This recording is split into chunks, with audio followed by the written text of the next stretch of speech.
Dear students, today we are going to study liposomes, which are special kind of artificial lamellar phase in which water is self-contained. The lipid molecules are disposed in bimolecular layers attached by their non-polar interfaces. They were first discovered by Alec T. Bangan in 1964, and primarily they were meant for smart delivery of drugs.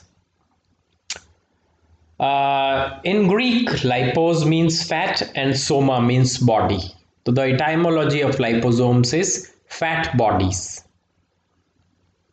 They are made up of phospholipids, and the phospholipids have head and tail groups. The head group is attracted towards water, whereas the tail group is repelled by water. One layer faces inside and another layer faces away from water. The advantages of liposomes, you can also cite the diagram in the slide that there are two layers of lipids, one of the layer facing head of one of the layer facing towards ECF, and head of another layer facing towards ICF. In between we have non-polar tails, and which are hydrophobic in nature, that's why inclined away from watery areas. The advantages of liposomes is that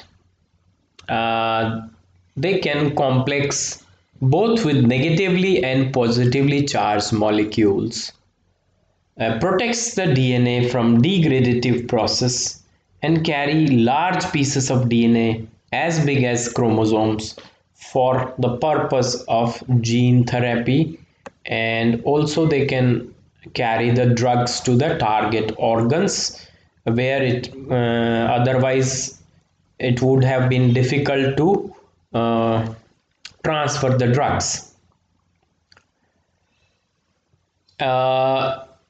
They are actually concentric, they may be in concentric rings or in a single continuous lipid bilayer as depicted in the slide.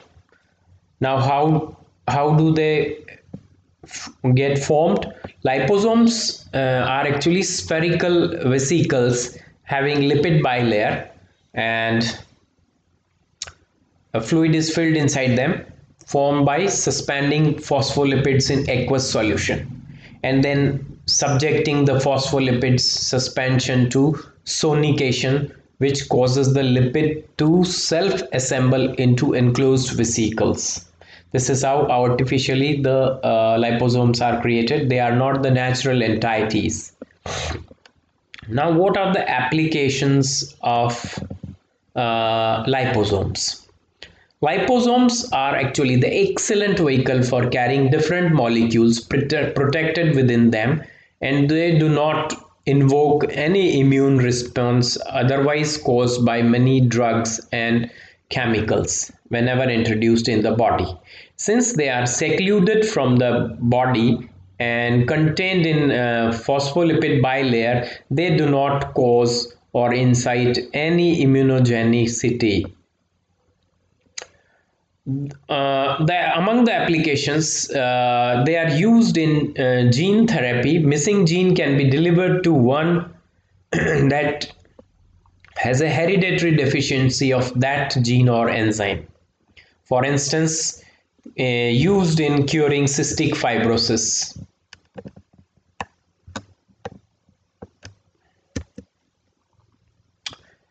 Cystic fibrosis is a disease of abnormal fluid secretion and DNA encoding for CFTR, which is cystic fibrosis transmembrane conductance regulator, is contained within liposomes, and when introduced into lungs and airways, fuse with the plasma membrane of the cells during their delivery, and their DNA gets into cytoplasm and thereafter into the nucleus and start showing genetic activity.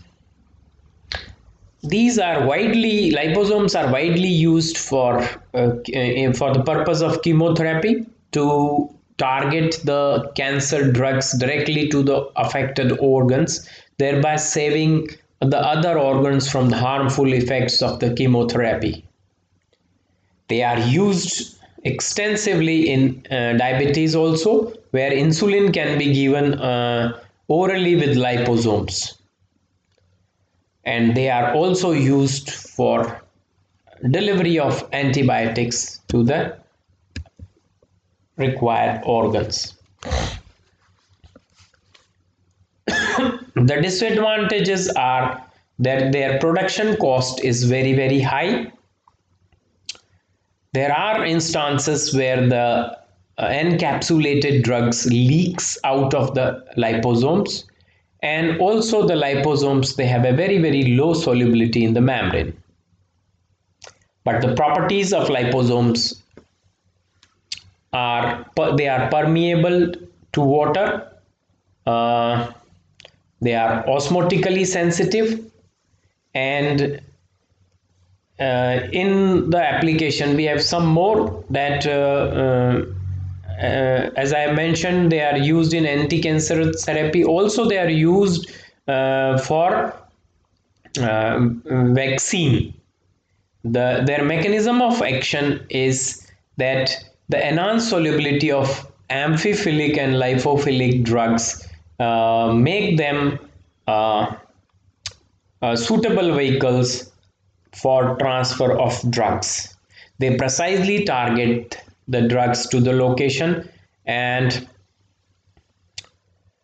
improved they furnish the improved methodology for transfer of antibiotics, plasmids, genes, etc. So dear students, this is all in this lecture. Thank you very much.